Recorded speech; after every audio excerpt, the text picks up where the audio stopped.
Domingo, meio-dia, almoço e ferrovia. É hora de abrir o baú da memória e contar uma história. Nossa história hoje volta 25 anos no tempo. Nos dias 14 e 15 de março do ano de 2001, os últimos trens de passageiros seguiram viagens em longo percurso pelo estado de São Paulo. Você vai saber por que isso aconteceu, quais foram os desdobramentos e quais são as perspectivas para esse modal atualmente. Se é um conteúdo que lhe interessa, por favor, inscreva-se no canal se não é inscrito, ative as notificações para não perder nada do que postamos aqui e, ao final, claro, deixe a sua curtida e o seu comentário. Vamos entender, vamos falar de saudade, vamos viajar no tempo passado e vamos tentar viajar para o futuro, claro, torcendo para que esse futuro dê certo. O embarque é agora.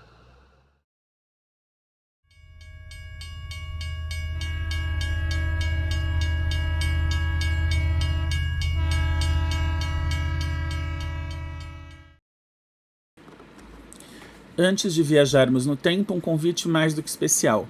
No próximo domingo, dia 29 de março, terceiro Valinhos Ferroviário, Ferromodelismo e Memória.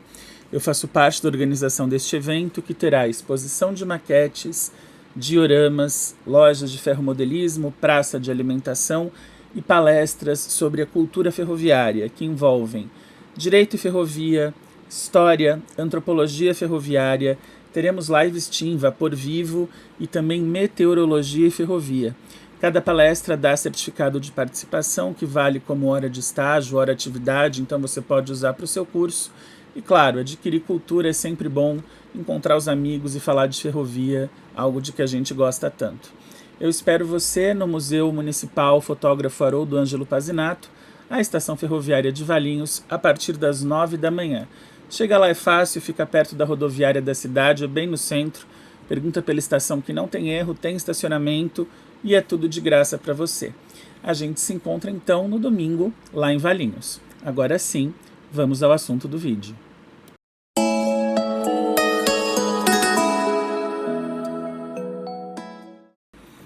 Não dá pra gente entender porque os trens de passageiros acabaram sem entender porque a FEPASA acabou, já que era a FEPASA a responsável por esses trens.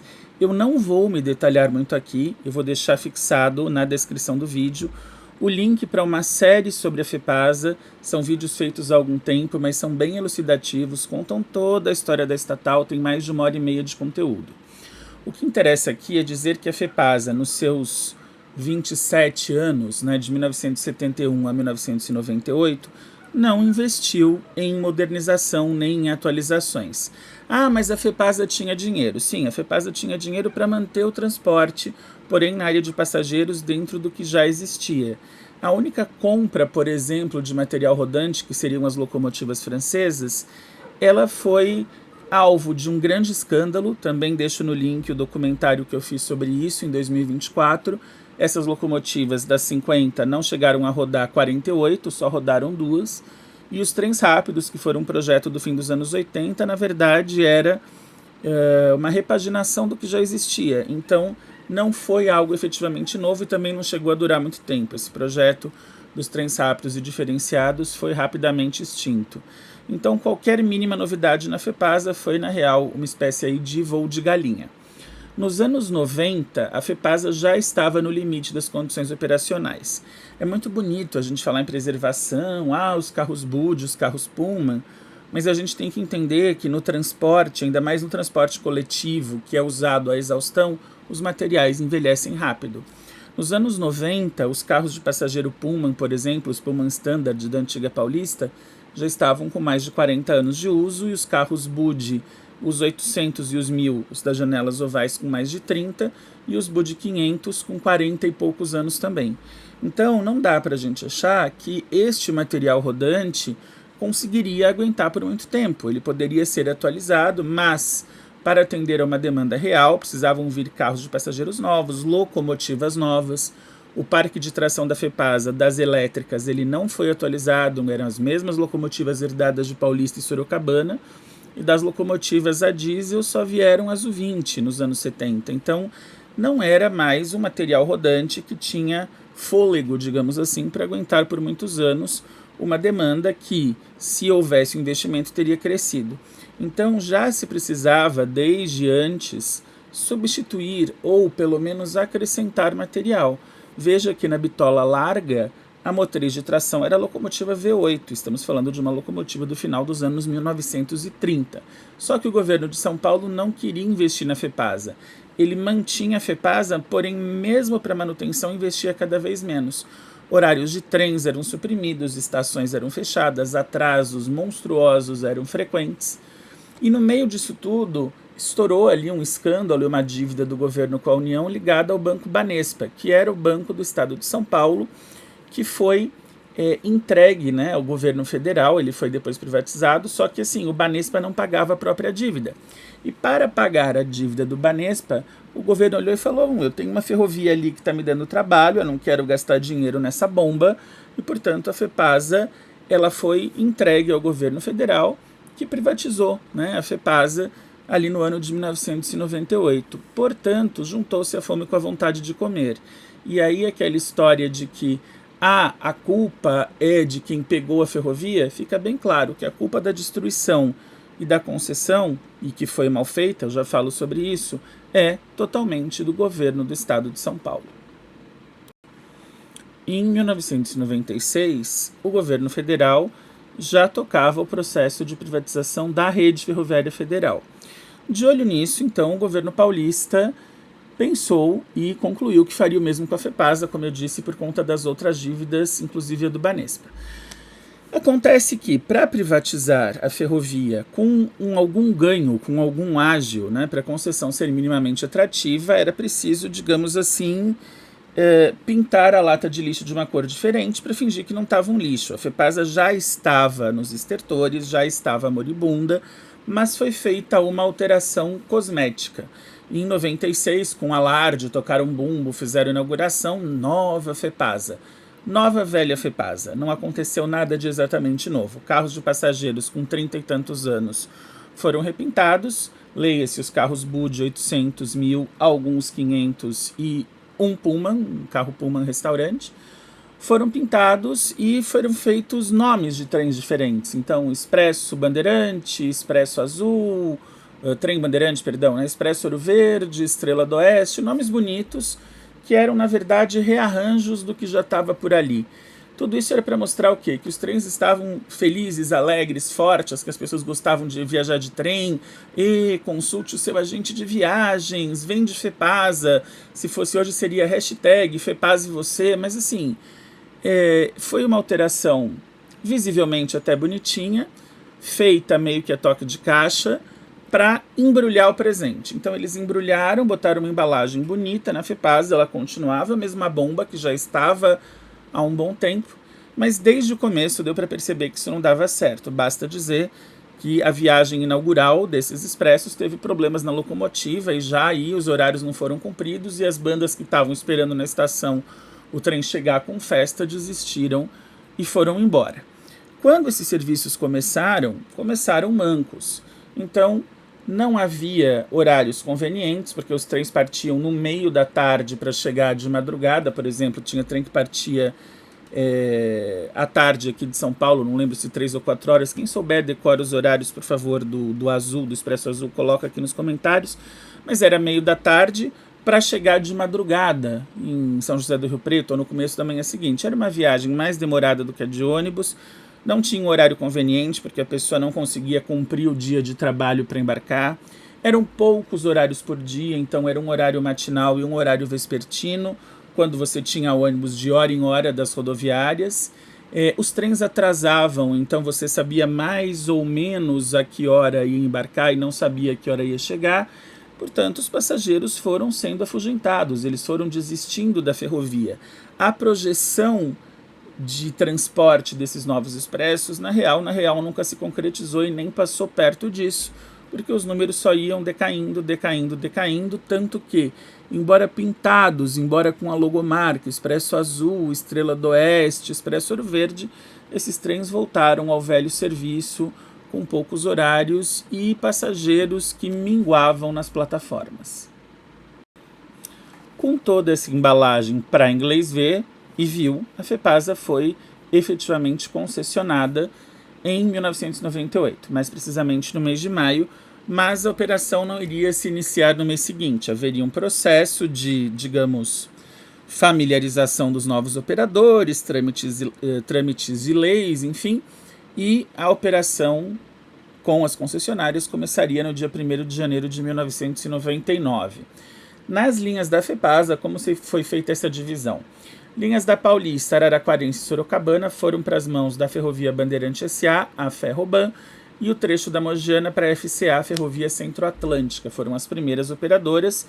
Hoje, os trechos da Ferroban estão na mão da Rumo, no meio disso passaram pela ALL, América Latina Logística, e os da FCA estão na mão da VLI Logística. Mas enfim, estamos falando ali do final dos anos 90. Sabendo que a FEPASA estava para ser entregue, ou seja, estava com o atestado de óbito assinado antes de morrer, o governo então derrubou o disjuntor. O investimento, que já era quase nenhum, virou nenhum, e a FEPASA termina o ano de 1998 sobrevivendo por aparelhos que estavam os aparelhos com problemas. A FEPASA ficou, assim, à beira do precipício e praticamente dando passo à frente. Os trens de passageiros, nos últimos meses, que já estavam desregulados, viram o que tinha de regularidade explodir. Havia dias em que eles sequer circulavam, porque dava problema em locomotiva, porque tinha problema com carro de passageiros, porque tinha problema em via, porque tinha problema na tripulação dos trens, enfim, os trens circulavam menos. Quando circulavam com atrasos monumentais e, obviamente, de novo, atraso, falta de horário e incerteza, os passageiros começaram a ir embora. Os que já tinham ido não voltaram e os que ainda estavam começaram a sumir. Quem é que ficou nos trens nesse último ano? Quem usava benefício porque tinha familiar na ferrovia, então embarcava com passe livre, ou não tinha dinheiro para pagar os ônibus, porque, verdade seja dita, o trem era mais barato. Os ônibus eram menos confortáveis, claro, mas eram mais previsíveis. Os trens, apesar do conforto, não tinham segurança de, por exemplo, eu vou pegar um ônibus na rodoviária do Tietê, aqui em São Paulo, às 7 da manhã, às 8h30 eu estou em Campinas. Eu embarcava num trem às 8 horas da manhã e, sei lá, eu podia chegar em Campinas tanto às 10 quanto ao meio-dia ou a 1h da tarde. Portanto, o trem terminou marginalizado. Essa é a realidade. No fim de 1998, quem usava o trem não usava por opção, usava por falta de opção. E aí, quando você usa um transporte que já está extremamente decadente por falta de opção, claro, o fim se torna previsível. Já que a ideia era se livrar do abacaxi, o governo paulista fez um contrato para isso. Claro que, se nós pensarmos num contrato sério, o contrato do governo, com perdão do termo, foi feito no meio da bunda. Mas a ideia era passar para lá e levantar as mãos e dizer não fui eu. E isso o governo conseguiu. Fez um contrato de 30 anos, frouxo, sem grandes exigências de contrapartida, sem grandes amarras, para tentar garantir interessados. Quer dizer, quem quisesse levar o doente podia fazer o que queria com ele. Foi bem isso. Se dentro da própria FEPASA, desde os anos 90, para ser mais exato, desde 94, 95, já se falava em fim da eletrificação. Aliás, em 95 as elétricas deixam de circular algum período, mas voltam porque não tinha locomotiva diesel suficiente. Olha que beleza. Se já se falava em fim da eletrificação e fim dos trens de passageiros, era questão de tempo. Se na própria FEPASA, mantida pelo Estado e desobrigada ao lucro, a coisa já não estava funcionando, na mão de quem queria lucro foi para o espaço sideral. Então, em 99, já em janeiro, a Ferroban, vocês vão falar, mas a FCA não transportava passageiros? Não. Nos trechos da FCA, a linha da antiga Mogiana, os trens de passageiros pararam ainda na mão da FEPASA, lá em 97. Os que ficaram estavam na mão da Ferroban. Então, retomando, no começo de janeiro de 99, a Ferroban já cancela os trens de longo percurso e dá a singela desculpa de que não havia segurança nas linhas e que seriam iminentes riscos aos passageiros de acidentes ferroviários. Colou para você? Nem para mim. Claro, as linhas não estavam em bom estado, mas os trens de carga continuaram circulando e, querendo ou não, os maquinistas dos trens de carga também eram pessoas que corriam, em tese, os mesmos riscos dos passageiros. Mas, enfim, essa foi a alegação e os trens de passageiros foram, de um dia para o outro, literalmente suprimidos, algo como amanhã não circula mais trem, beijo, tchau. A eletrificação também foi suprimida naquele mesmo ano, tanto nas linhas da antiga Sorocabana quanto nas da Paulista. Lembrando que linhas da Mogiana e da Araraquara não eram eletrificadas. Então, em 99, a eletrificação até agosto foi extirpada. Porém, tinha um detalhezinho no contrato que a Ferroban teve que engolir, tipo cerveja que desce quadrado, e cumprir. E qual era esse detalhe e como foi descoberto? Esse detalhe é que as concessionárias tinham a obrigação de manter o transporte de passageiros por um ano. Não na linha da Mogiana, de novo, porque isso já tinha sido suprimido pela FEPASA, mas nas linhas da Ferroban, sim. E aí, essa descoberta, na verdade, ela veio pela pressão de algumas cidades, de alguns preservacionistas, entidades e tal, que acionaram o Ministério Público. E o Ministério Público chegou para a Ferroban e falou, então, vocês vão ter que cumprir essa parte do contrato, algo assim, olha, já está muito descarado, então cumpram, porque senão a concessão poderia ser cassada. E aí a Ferroban, como aquela criança birrenta, fez, tá bom, vai, eu vou arrumar o quarto, manhã, e foi e recolocou os trens de passageiros. Detalhe, assim, significativo, né? Manter os trens de passageiros, ponto. Não dizia com que frequência, então se eram 2, 3, 4 por dia, não dizia os horários, não dizia a quantidade de carros, não dizia o serviço que tinha que ter a bordo.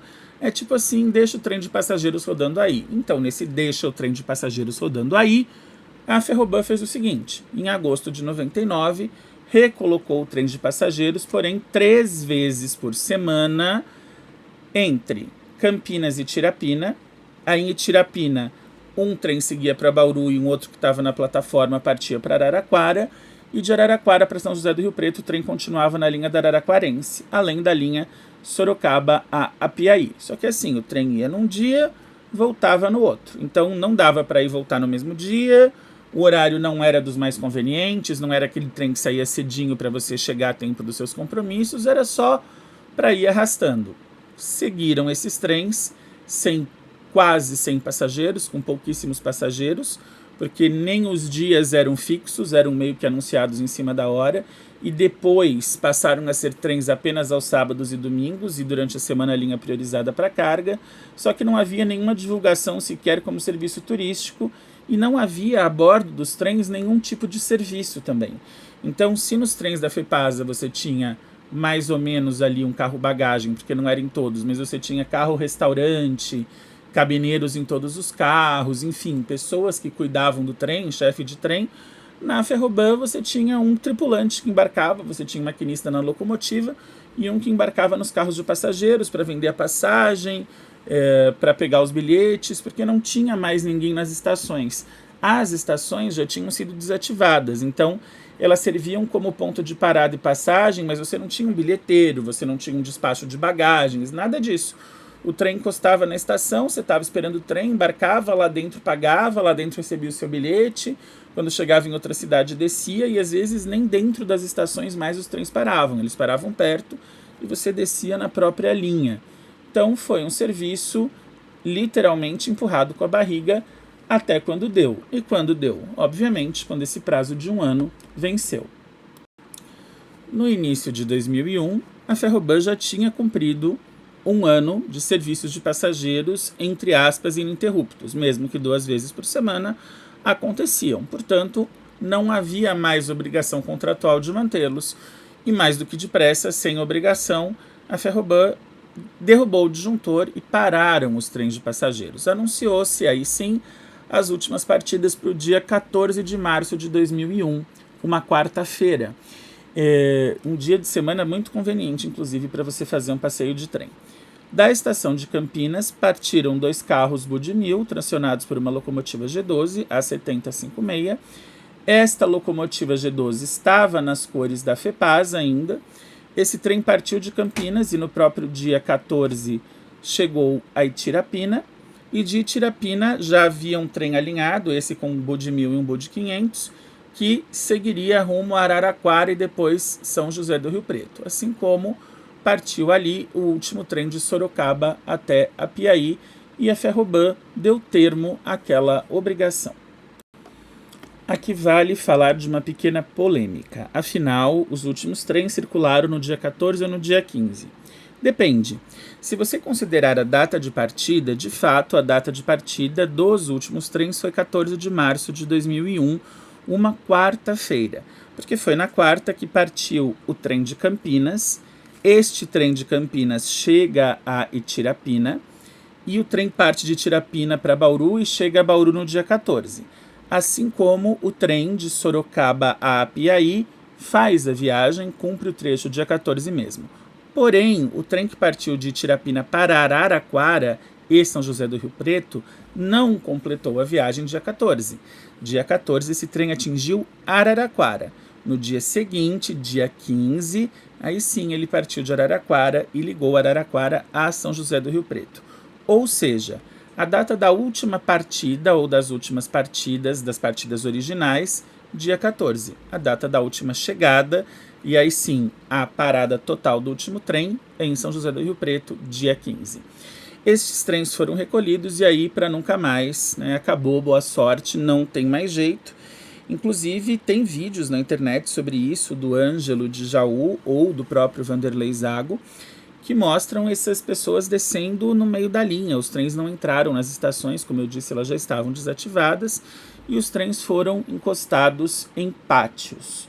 Houve uma grande comoção, mas uma grande comoção grande e restrita ao mesmo tempo, paradoxal, né?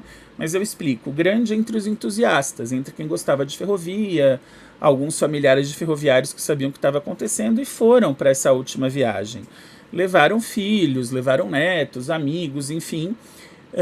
Mas para a população em geral, esse fim das ferrovias passou totalmente em branco, porque para a população em geral já tinha acabado há muito tempo, mesmo ainda na época da FEPASA, já que, como eu disse agora há pouco, nos últimos anos as pessoas foram deixando de usar a ferrovia porque ela deixou basicamente de ser um meio de transporte atrativo. Claro que começou a haver uma certa politicagem em torno dessa possível retomada. Eu vou falar dessa politicagem já já, mas eu quero falar antes da consequência imediata disso. A consequência imediata foram toneladas de material inservível, descartável, sem uso. Veja, a concessionária só iria operar trens de carga movidos por locomotivas a diesel. Então todas as locomotivas elétricas e todos os carros de passageiros perderam utilidade. E aqui entra um grande nó.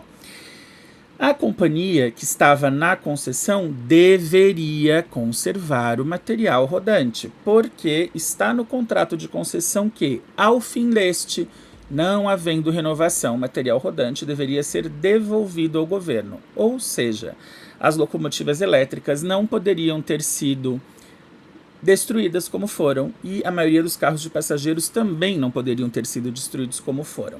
Foram destruídos por dois motivos. Um, pela burocracia. Algumas entidades de preservação ferroviária foram sim atrás do material, tentaram resgatar carro de passageiros, tentaram resgatar locomotiva, mas a maioria bateu com o nariz na porta. Ninguém se responsabilizava pelo material, a concessionária dizia que era da União, a União era da concessionária, foi para o DENIT, vai para o NTT, passa de mão em mão, e como eu já disse aqui várias vezes, buraquinho de bêbado não tem dono, então se perdeu, não teve jeito. O que conseguiu ser salvo foi inicialmente pela BPF, que salvou carros Puma Standard, salvou V8, a BPF de Campinas salvou alguns Bud, hoje você tem o movimento de preservação da Sorocabana também atuando fortemente nessa área, mas a grande maioria foi desmantelada. E esse sucateamento, ele é um misto de vandalização, com olhos fechados, com conivência, porque esses materiais estavam em pátios. E nestes pátios havia ainda atividades ou manobras de carga, como por exemplo em Triagem Paulista, só que as locomotivas elétricas foram convenientemente tombadas, saqueadas, todo o material de cobre foi levado aos olhos de quem cuidava do lugar. Então não foi uma coisa assim, oh meu Deus, vândalos entraram e ninguém sabe, ninguém viu. Vândalos entraram e todo mundo sabe e todo mundo viu. Ah, mas você disse que o governo poderia ter diante de denúncias de vandalismo e de destruição, retomado as ferrovias. Poderia. E houve denúncias? Houve. Só que o governo não quis. Então eu quero ser bem claro aqui e dirimir esta dúvida de uma vez. Uma vez que as ferrovias foram entregues à iniciativa privada, o governo nunca quis retomá-las, nunca quis reaver a ferrovia. Tem muita viúva por aí na internet, em postagens, em comunidades, dizendo não, porque a ferrovia tinha que voltar a ser estatal, porque o governo tinha que pegar de volta. Cara, na mão do governo de volta, ia destruir até o transporte de cargas. Acordem, o governo foi o responsável pela destruição das ferrovias, porque estava na mão dele a concessão, e concessão é um contrato que pode ser quebrado. Estava sendo violado e não foi quebrado. Portanto, não havia interesse nenhum por parte do governo. Um dado aparentemente contraditório é que a ferrovia continuou a exercer um fascínio social. Contraditório, eu diria, para quem não entende a situação do transporte ou não acompanha essa parte da memória. Veja bem, as pessoas deixaram de usar os trens, ainda na época da FEPASA, por uma questão de horário e conveniência, o que não significa que tenham deixado de gostar. Prova disso é que até hoje há encontros de ferrovia e ferromodelismo, não esqueça de ir em Valinhos semana que vem, dia 29 de março. Há encontros, há conversas, há reuniões de ferroviários, ou muitas vezes em cidades do interior, quando passa um simples trem de carga, a galera corre para a beira da linha, vai com máquina, tira foto, filma. Nos trechos ainda operacionais, a ferrovia exerce esse fascínio, essa aura quase mítica. E aí eu volto para a questão da politicagem que eu falei há pouco. Desde a desativação das ferrovias, desde 25 anos, ou se você quiser pensar em 99, 27 anos atrás, políticos se aproveitam em épocas de eleições municipais, estaduais e federais, falam que tem projetos, que o trem de passageiros vão voltar, que eles querem reativar, eles até mostram, vão dar uma volta na estação, filmam, sorriem, olha, nós vamos transformar a estação em museu, olha, nós vamos nos unir pela volta do trem. Só que é uma fala vazia. Primeiro porque a prefeitura hoje pode pegar talvez as estações como eu disse há pouco, museu, centro cultural, mas a prefeitura não tem autoridade nenhuma sobre a linha. A linha é concessionada. Hoje, no interior de São Paulo, é Rumo ou é VLI. Então, você não vai botar trem para rodar se a concessionária não deixar. E spoiler, a concessionária não vai deixar. A concessionária quer a linha para circular carga. Ela não vai querer trem turístico rodando ali. Esse é um ponto. Outro ponto é que eles alardeiam uma coisa absolutamente impossível, pessoal. Veja, as locomotivas foram destruídas. Mesmo as diesel antigas também. Não existem mais carros de passageiros disponíveis em grande quantidade. Os que existem estão em vias de restauração por preservacionistas. Não dá para voltar ao trem de passageiros. Então você que é do interior e está me ouvindo, se algum prefeito, algum candidato, esse ano nós temos eleições em nível estadual, algum deputado quiser prometer a volta dos trens de passageiros, ele está mentindo, ele não tem autoridade, ele não tem gabarito para isso e não vai poder impor e falar, olha, dona Rumo, dona VLI, saiam daí que eu vou botar meu trem de passageiros. Fala sério, né? Então, volta é algo impossível, não adianta chorar. Os trens de passageiros, do jeito que foram e como funcionaram por mais de 100 anos, nunca mais vão voltar. Isso significa que não vai haver mais trens de passageiros no estado de São Paulo? Bom, aí nós temos um outro tópico. Hoje, o único projeto exequível, longe de promessas vazias, é o projeto do TIC, o Trem Intercidades. É um jeito de ter trens de passageiros circulando, mas não é uma volta do que já existiu. São trens novos, com uma nova proposta, eles vão andar em linhas separadas dos cargueiros, vão ter outros horários, outra faixa de preço, o trem não vai mais ser um transporte tão popular assim, não vai ser mais barato que os ônibus, porque o trem tem que servir a uma realidade hiperconectada e rápida. Não adianta colocar um trem que anda 50 km por hora e faz São Paulo-Campinas em 2 horas e meia ou 3, quando você pega um ônibus e chega em Campinas em 1 hora e meia. Não é concorrência, não vai ter passageiro. Hoje a gente precisa de rapidez, pontualidade, compromisso e variedade de horários. Então o projeto do Trem Intercidades, também já fiz vídeo sobre ele, vou deixar aqui na descrição, é um projeto que vai sair adequado ao tempo atual. São trens de meia hora ou de hora em hora, são trens rápidos que acomodam mais passageiros, são mais caros, eles terão o preço dos ônibus ou em alguns casos um pouco mais, mas o tempo de viagem será menor. E é um projeto que já tem corpo. O TIC, o Trem Intercidades do Eixo Norte, que é São Paulo-Campinas, já está em implantação. As obras, que deveriam começar no final de maio, estão sendo adiantadas para os próximos dias. Só que é uma linha feita do zero, é material novo chegando, enfim.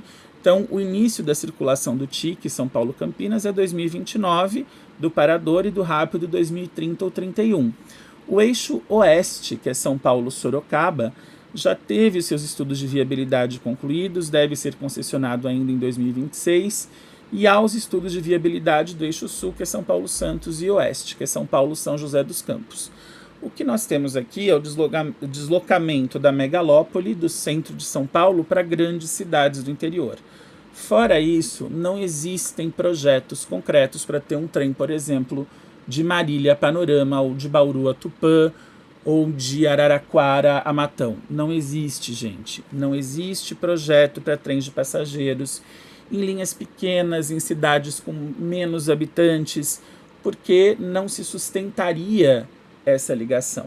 Para essa ligação em cidades pequenas acontecer, aí sim as prefeituras deveriam se unir, mas elas também não podem resolver nada sozinhas. As prefeituras teriam que se unir, conversar com a concessionária. Vale dizer, a Rumo tem uma renovação antecipada da concessão, então o contrato que venceria no final de 2028, início de 2029, vai até 2059, teriam que conversar com a Rumo, viabilizar, projetar, pensar e estudar, o que levaria muito mais tempo e eu acredito que não geraria interesse da concessionária. Dito isso, o TIC é uma realidade, mas ele pode até se expandir? Pode. Ele vai se expandir para além desses 4 eixos? Não sei.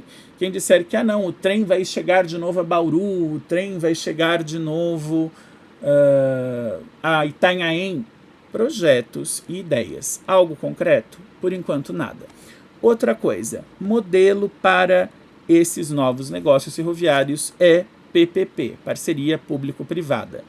Alô, viúvas da FEPASA, esqueçam ferrovia estatal. O estado de São Paulo não vai assumir e não é porque é o atual governador. Podia ser esse, o anterior, o próximo, qualquer governador. Podia ser o governo federal, desta ou de qualquer outra gestão. Ninguém vai segurar o BO sozinho. O governo ajuda na implantação, cede o trecho. Quando a ferrovia opera, há uma divisão dos valores arrecadados, mas não vai existir mais ferrovia estatal. Para o molde brasileiro, e em outros países, alguns ainda têm, mas para a maioria, isso é um modelo superado, antigo e pouco funcional. Aqui no Brasil, a gente já viu que não deu certo. Se não deu certo antes, desculpe, achar que vai dar certo agora é, assim, ilusão de noiva abandonada na porta da igreja. Este foi o nosso giro por esses 25 anos. Tomara que nos próximos as perspectivas, claro, se concretizem. Eu espero você em Valinhos no dia 29 de março, das 9 às 15 horas, e a gente se encontra por aqui no próximo vídeo. Um grande abraço e até lá!